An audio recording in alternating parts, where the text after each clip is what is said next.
Assalamualaikum warahmatullahi wabarakatuh. Hello guys, good night. Oke, izinkan kami dari kelompok 3 dengan 6 anggota, yaitu saya sendiri Alia Hamami dengan nomor NIM 1, lalu ada Rostia Widyaningrum dengan nomor NIM 2, Lia Lutfitasari dengan nomor NIM 3, Chandra Putri Harisma dengan nomor NIM 4, lalu ada juga Nabila Inayah Ramatika dengan nomor NIM 21, dan yang keenam yaitu ada Dina Aulial Husna dengan nomor NIM 30. Kami dari kelompok 3 mendapatkan kesempatan untuk memaparkan materi tentang metabolisme lipid. Kami ada dua pokok pembahasan, yaitu tentang katabolisme dan juga anabolisme. Katabolisme sendiri itu terdapat dua subbab, yaitu tentang katabolisme gliserol dan yang kedua ada oksidasi asam lemak. Lalu sedangkan pada anabolisme itu terdapat beberapa subbab, yaitu diantaranya pertama ada transportasi lipid, lalu ada sintesis kolesterol, ada juga sintesis asam sitrat, dan yang terakhir ada sintesis asam lemak. Oke, lanjut. Sebelumnya kita harus paham dulu apa itu metabolisme lipid ya. Metabolisme sendiri itu berasal dari bahasa Yunani, yaitu metabolismos, yang artinya perubahan. Jadi metabolisme itu sebuah proses pengolahan zat gizi dari makanan yang telah diserap oleh tubuh untuk diubah menjadi energi. Sedangkan yang kita tahu, fungsi lipid itu sendiri adalah sebagai penyimpan, yaitu biasanya digunakan agar tubuh kita tidak mudah kedinginan, lalu digunakan juga sebagai bantalan organ-organ tertentu, dan juga digunakan sebagai penyimpan cadangan energi. Lalu bagaimana sih cara metabolisme lipid di dalam tubuh kita? Lipid sendiri masuk ke dalam tubuh kita itu lewat pencernaan. Lipid di dalam pencernaan terhidrolisis oleh enzim lipase menjadi gliserol dan juga asam lemak. Pembagian metabolisme berdasarkan tujuan yaitu ada dua, yaitu yang pertama katabolisme. Katabolisme itu artinya pemecahan dari senyawa, yaitu pemecahan dari senyawa kompleks ke senyawa sederhana. Atau dengan kata lain, katabolisme yaitu proses penguraian dari senyawa kompleks ke sederhana ditambah energi. Lalu yang kedua yaitu ada anabolisme. Anabolisme di sini yaitu pembentukan dari senyawa sederhana ke senyawa kompleks, atau bisa disebut juga dengan biosintesis.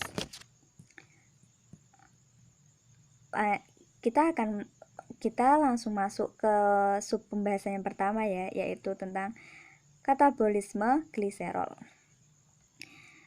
Katabolisme gliserol merupakan hasil hidrolisis lipid trigliserida yang menjadi sumber energi. Tahapan akhir gliserol akan berlanjut pada jalur metabolisme karbohidrat, yaitu glikolisis. Tahap awal, gliserol itu mendapatkan satu gugus fosfat dari ATP membentuk gliserol 3-fosfat.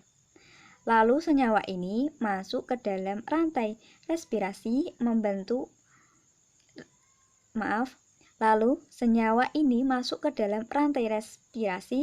membentuk dihidroksi aseton fosfat, suatu produk antara dalam jalur glikolisis. Reaksi-reaksi di dalam proses katabolisme gliserol ini dikatalisir oleh enzim asil KOA.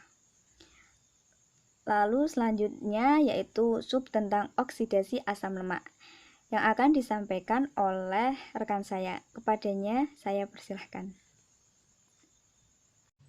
Baik, saya Rosita Widyaningrum akan melanjutkan proses katabolisme yang kedua, yaitu oksidasi asam lemak. Oksidasi asam lemak berlangsung di mitokondria menghasilkan ATP.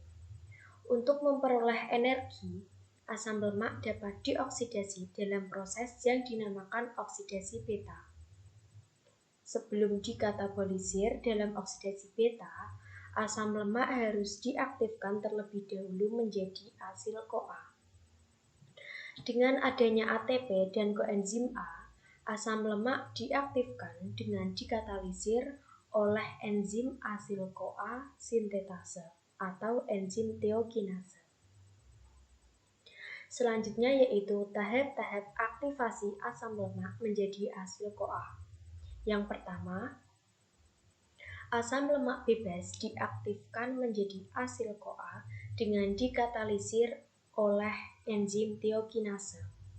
Yang kedua, setelah menjadi bentuk aktif, asil CoA dikonversikan oleh enzim karnitin palmitoyltransferase 1 yang terdapat pada membran eksternal mitokondria menjadi asil karnitin. Setelah menjadi asil karnitin, barulah senyawa tersebut bisa menembus membran internal mitokondria. Yang ketiga, pada membran internal mitokondria terjadi enzim karnitin asil karnitin translokase yang bertindak sebagai pengangkut asil karnitin ke dalam dan karnitin keluar. Yang keempat, asil karnitin yang masuk ke dalam mitokondria selanjutnya bereaksi dengan CoA dengan dikatalisir oleh enzim karnitin palmitoyltransferase 2 yang ada di membran internal mitokondria menjadi asil CoA dan karnitin dibebaskan. Yang kelima, asil CoA yang sudah berada di dalam mitokondria ini selanjutnya masuk dalam proses oksidasi beta. Berikut adalah tahapan-tahapan reaksi oksidasi beta. Yang pertama, proses dehidrogenasi asil lemak CoA dengan enzim asil CoA dihidrogenase menghasilkan senyawa enoil CoA. Pada reaksi ini, FAD sebagai koenzim direduksi menjadi FADH2. Yang kedua, ikatan rangka pada enoil CoA dihidrasi menjadi hidroksiasil CoA oleh enzim enoil CoA hidrotase. Yang ketiga, hidroksiasil CoA dioksidasi menjadi ketoasil CoA menggunakan enzim beta hidroksiasil CoA dehidrogenase. Pada reaksi ini, NAD sebagai koenzim direduksi menjadi NADH. Reaksi tahap akhir di mana beta hidroksiasil CoA bereaksi dengan CoA bebas menghasilkan asetil CoA dan sisa asam lemak. Reaksi tersebut karena aktivitas enzim asetil CoA asil transferase. Tahap selanjutnya, asetil CoA akan lepas dan meninggalkan sisa asam lemak yang akan dipotong-potong lebih lanjut menjadi asetil CoA yang lain. Hasil akhir dari oksidasi beta ini adalah asetil CoA, NADH, dan FADH2.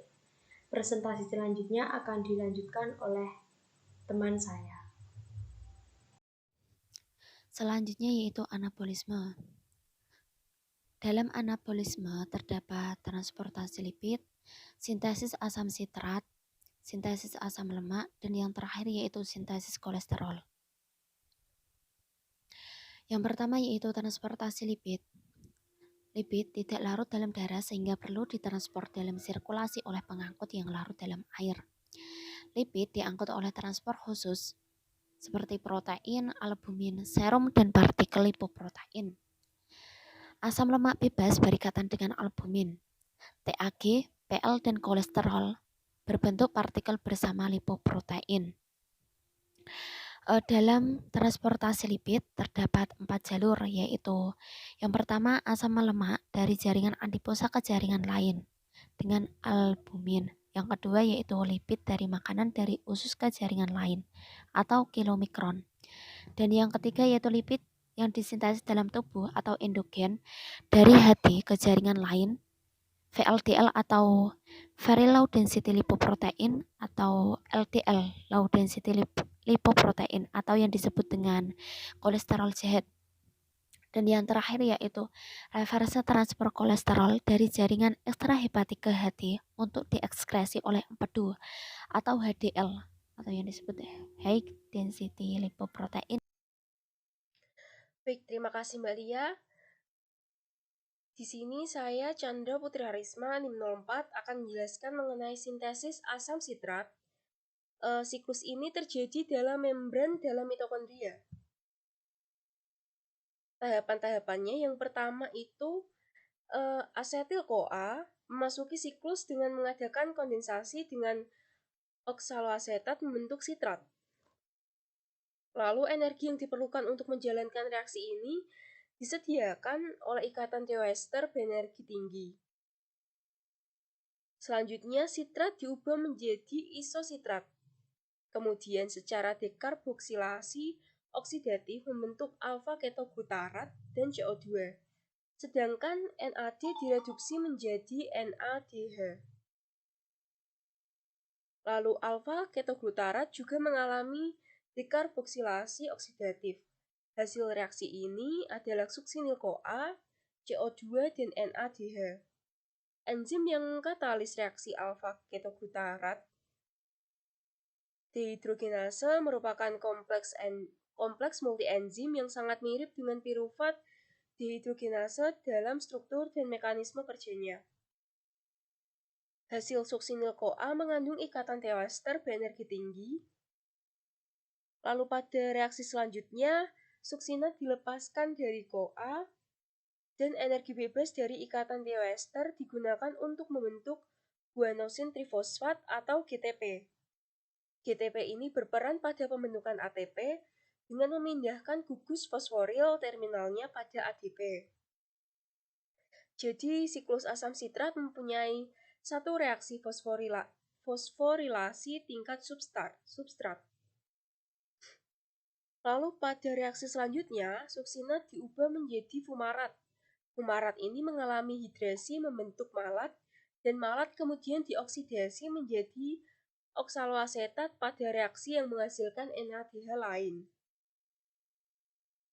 Lalu, oksaloasetat yang dihasilkan dari reaksi yang terakhir tersedia untuk mengulangi siklus dengan molekul asetil-CoA lain. Seperti itu penjelasan dari saya mengenai sintesis asam sitrat. Penjelasan selanjutnya akan dilanjutkan oleh Mbak Nabila. Kepadanya saya persilahkan. Saya Nabila Inaya Rahmatika, NIM 21 akan menjelaskan sintesis asam lemak. Sintesis asam lemak terjadi di hati pada sitoplasma. Dalam sintesis asam lemak ini, ACP atau asil karir protein berperan sebagai titik pengikatan selama sintesis berlangsung, sedangkan NADPH sebagai sintesis reduktor. Selain itu, sintesis asam lemak terjadi di hampir semua bagian tubuh, terutama jaringan hati, jaringan lemak, dan kelenjar susu. Berikut ini tahapan sintesis asam lemak. Pada gambar, proses diawali dengan asetil ACP dan malonil ACP. Reaksi ini dikatalis oleh enzim beta-ketoacyl ACP dan laju reaksi didorong oleh terlepasnya CO2 dari manolil ACP, yaitu reaksi eksergonik dekarboksilasi gugus malonil yang memberikan dorongan termodinamika ke arah pembentukan asetoasetil sehingga menghasilkan asetoasetil ACP. Nah, selanjutnya terdapat dua reaksi reduksi asetoasetil ACP. Pada reaksi reduksi pertama, asetoasetil ACP direduksi dengan NADPH dan enzim beta-ketoacyl ACP reduktase yang menghasilkan beta-hidroksibutiril ACP. Yang selanjutnya mengalami dehidratasi dengan enzim enoil ACP hidratase yang menghasilkan krotopil ACP.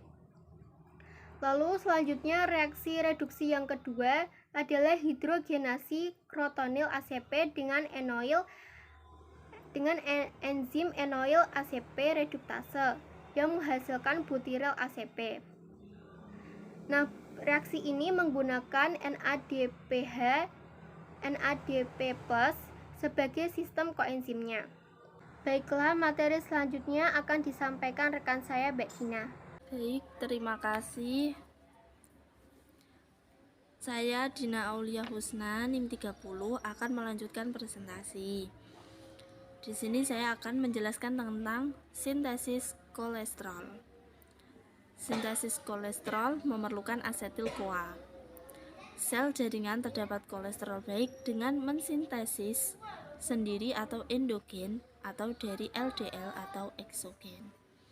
Pada sintesis kolesterol terdapat dua jalur, yaitu jalur eksogen dan jalur endogen. Pada jalur metabolisme eksogen, lipid yang terbanyak yaitu trigliserida serta sejumlah kecil fosfolipid, kolesterol, dan ester kolesterol. Selain dari makanan, kolesterol juga berasal dari hati. Lipid dalam usus yang berasal dari makanan disebut lipid eksogen dalam lambung.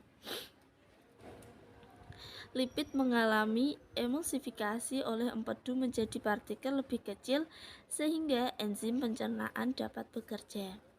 Trigliserida dihidrolisis di dalam usus oleh lipase pankreas dan lipase usus menjadi asam lemak bebas dan monogliserida. Bersama empedu, asam lemak bebas dan monogliserol dalam bentuk micellus masuk ke Bruce border enterosit untuk diabsorpsi. Empedu dilepas kembali untuk didaur ulang dalam proses pengangkutan. Dalam enterosit, asam lemak bebas akan diubah lagi menjadi trigliserida, sedangkan kolesterol akan mengalami esterifikasi menjadi kolesterol ester. Keduanya bersama dengan fosfolipid dan apoprotein B48 akan membentuk lipoprotein yang disebut kilomikron nascent. Kilomikron diakumulasi di aparatus Golgi dan disekresi ke sisi lateral enterosit, masuk ke dalam saluran limfe, dan akhirnya melalui ductus thoracicus akan masuk ke dalam aliran darah. Kilomikron nascent memiliki apo B48, apo A1, apo A4 dan mendapat apo C2 dan apo E dari HDL di kelenjar limfe dan darah. Trigliserida dalam kilomikron akan dihidrolisis oleh enzim lipoprotein lipase atau LPL, diaktifkan oleh ApoC2 yang berasal dari endotel kapiler di jaringan adiposa, jantung, serta otot rangka dan melepaskan asam lemak bebas atau free fatty acid atau FFA. Asam lemak bebas yang dilepaskan diambil oleh miosit dan adiposit.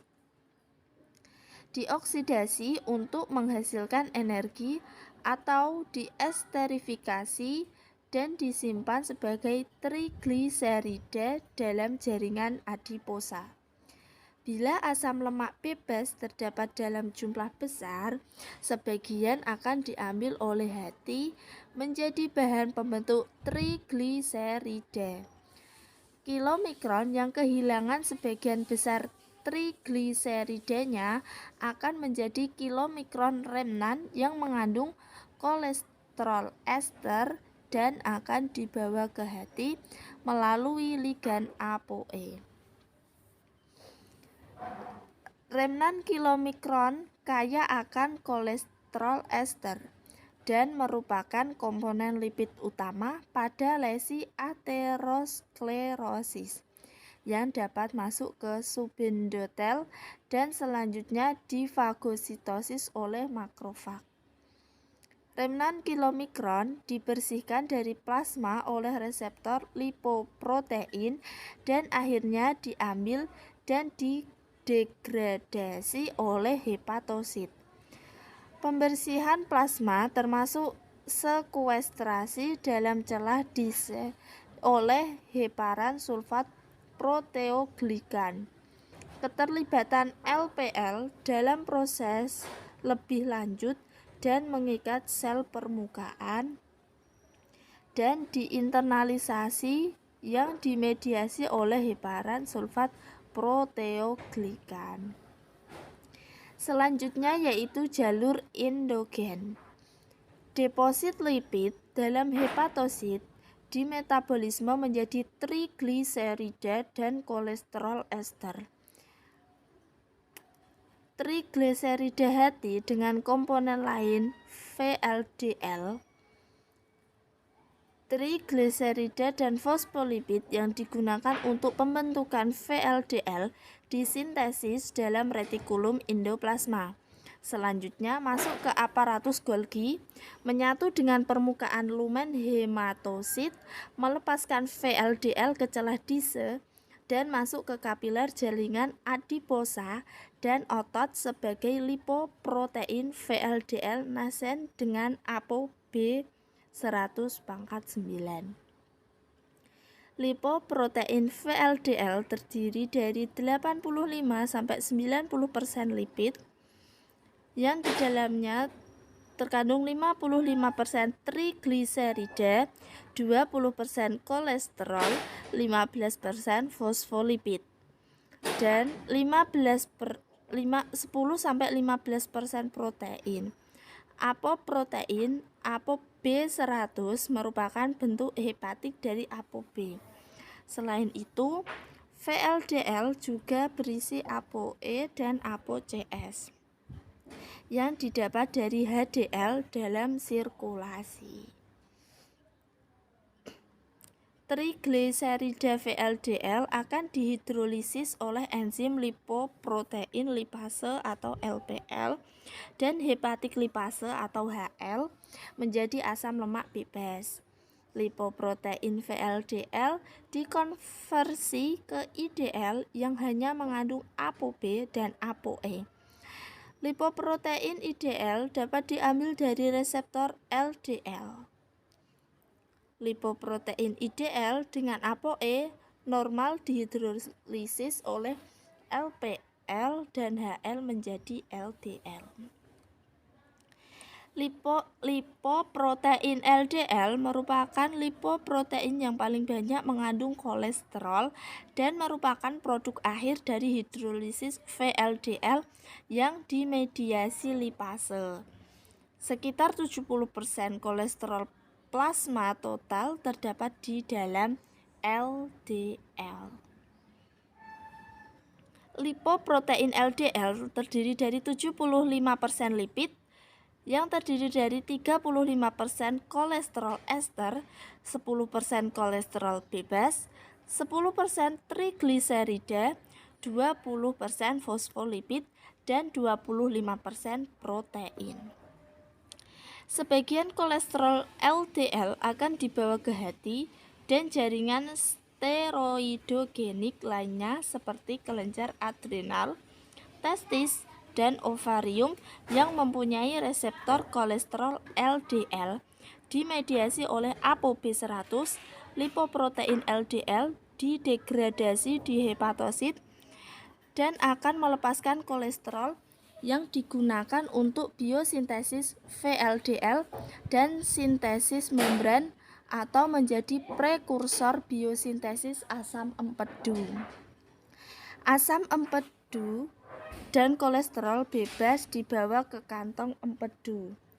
Selain sebagian kecil kolesterol LDL masuk ke dalam subendotel, mengalami oksidasi, ditangkap oleh reseptor scavenger A atau SRA, makrofag, dan difagositosis oleh makrofag yang akan menjadi sel busa atau foam cell.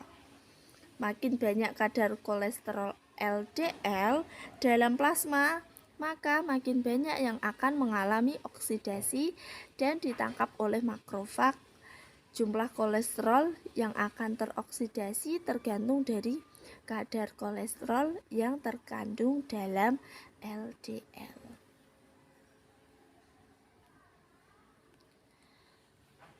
Selanjutnya yaitu penyimpanan lemak dan penggunaannya kembali. Asam lemak yang tidak digunakan akan disimpan dalam jaringan adiposa. Di dalam sel-sel hati dan jaringan adiposa, kilomikron segera dipecah menjadi asam-asam lemak dan gliserol.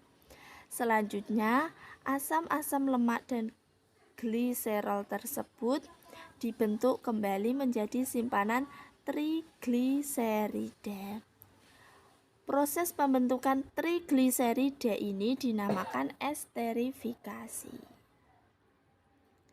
Sewaktu-waktu jika kita membutuhkan energi dari lipid, trigliserida dipecah menjadi asam lemak dan gliserol untuk ditransportasikan menuju sel-sel untuk dioksidasi menjadi energi.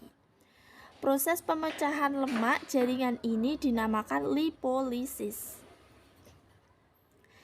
Asam lemak tersebut ditransportasikan oleh albumin ke jaringan yang memerlukan dan disebut sebagai asam lemak bebas atau free fatty acid atau FFA. Secara ringkas, hasil akhir dari pemecahan lipid dari makanan adalah asam lemak dan gliserol. Jika sumber energi dari karbohidrat telah mencukupi, maka asam lemak mengalami esterifikasi, yaitu membentuk ester dan gliserol menjadi trigliserida sebagai cadangan energi dalam jangka panjang. Jika sewaktu-waktu tidak tersedia sumber energi dari karbohidrat, barulah asam lemak dioksidasi, baik asam lemak dari diet maupun jika harus memecah cadangan trigliserida jaringan. Proses pemecahan trigliserida ini dinamakan lipolisis. Proses oksidasi asam lemak dinamakan oksidasi beta dan menghasilkan asetil-CoA. Selanjutnya, asetil-CoA dari hasil metabolisme karbohidrat dan protein. Asetil-CoA dari jalur ini akan masuk ke dalam siklus asam nitrat sehingga menghasilkan energi. Di sisi lain, jika kebutuhan energi sudah mencukupi, asetil-CoA dapat mengalami lipogenesis menjadi asam lemak dan selanjutnya dapat disimpan sebagai trigliserida. Beberapa lipid non-gliserida disintesis dari asetil-CoA. Asetil-CoA mengalami kolesterogenesis menjadi kolesterol. Selanjutnya, kolesterol mengalami steroidogenesis membentuk steroid. Asetil-CoA sebagai hasil oksidasi asam lemak juga berpotensi mengalami badan-badan keton atau asetoasetat, hidroksibutirat, dan aseton. Proses ini dinamakan ketogenesis. Badan-badan keton dapat menyebabkan gangguan keseimbangan asam basa yang dinamakan asidosis metabolik. Keadaan ini dapat menyebabkan kematian. Selanjutnya yaitu reaksi singkat metabolisme lipid.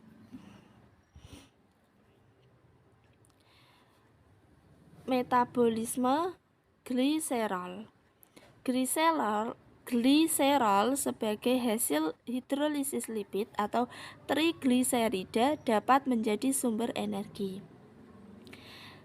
Gliserol ini selanjutnya masuk ke dalam jalur metabolisme karbohidrat yaitu glikolisis. Pada tahap awal, gliserol mendapat satu gugus fosfat dari ATP, membentuk gliserol 3 fosfat. Selanjutnya, senyawa ini masuk ke dalam rantai respirasi membentuk hidroksiaseton fosfat, suatu produk antara dalam jalur glikolisis. Oksidasi beta atau juga oksidasi asam lemak yaitu untuk memperoleh energi. Asam lemak dapat dioksidasi dalam proses yang dinamakan oksidasi beta. Sebelum dikatabolisir dalam oksidasi beta, asam lemak harus diaktifkan dahulu menjadi asetil-CoA dengan adanya ATP dan koenzim A. Asam lemak diaktifkan dengan dikatalisir oleh enzim asetil-CoA sintesis atau tiokinase. Asam lemak bebas pada umumnya berupa asam-asam lemak rantai panjang yang dapat masuk ke dalam mitokondria dengan bantuan senyawa karnitin.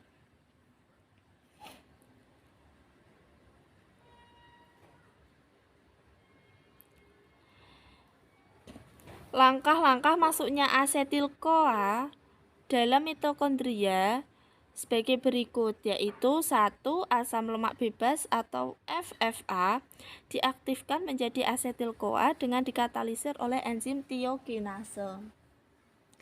Setelah menjadi bentuk aktif, asetil-CoA dikonversikan oleh enzim karnitin palmitoyl transferase yang terdapat pada membran eksterna mitokondria menjadi asil karnitin.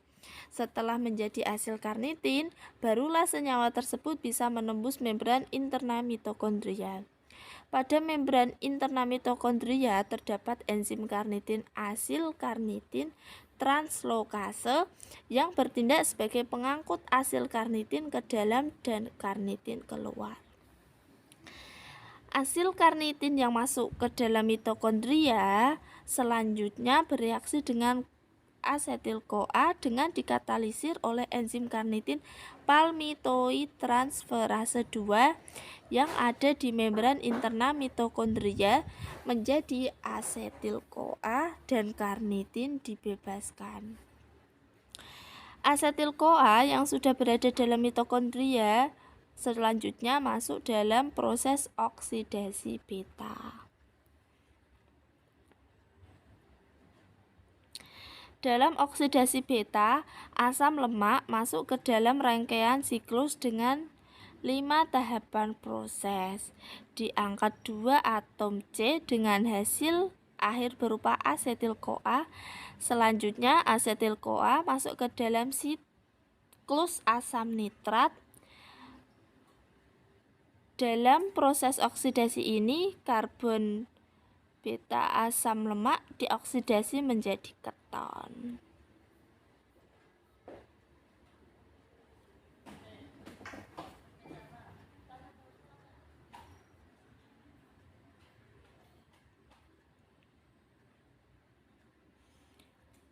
Sebagian dari asetil-CoA akan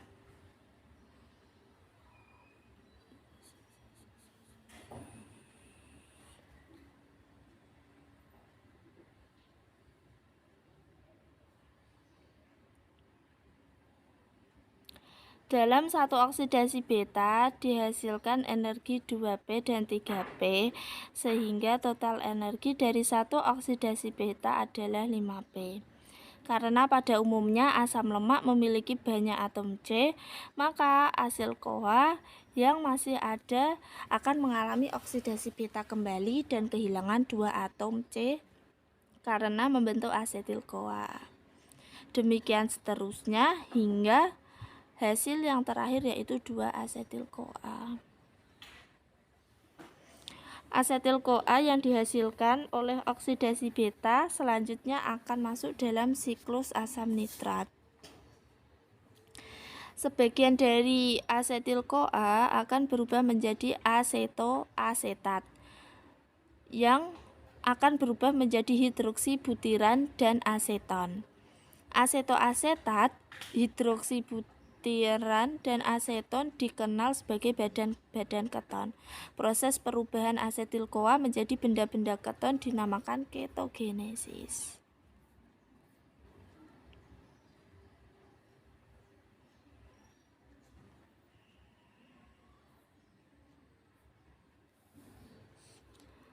Terima kasih. Sekian presentasi dari kelompok kami. Apabila ada kesalahan dalam tutur kata dan bertindak, kami Mohon maaf. Wassalamualaikum warahmatullahi wabarakatuh.